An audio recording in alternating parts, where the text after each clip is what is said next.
মাথায় কতগুলো তথ্য ঢুকিয়ে দেয়া হলো, সেগুলো হজম না হয়ে চিরকাল এলোমেলো বিশৃঙ্খলভাবে সেখানে ঘুরপাক খেতে লাগলো।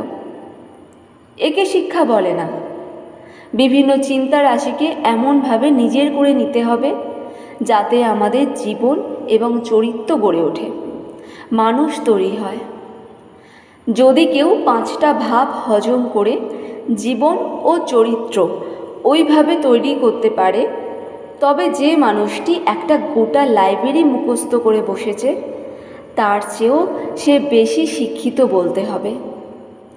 শিক্ষা বলতে যদি শুধু তথ্য সংগ্রহ বোঝায়, তবে তো লাইব্রেরিগুলোই জগতের শ্রেষ্ঠ জ্ঞানী, বিশ্বকোষগুলোই একজন ঋষি।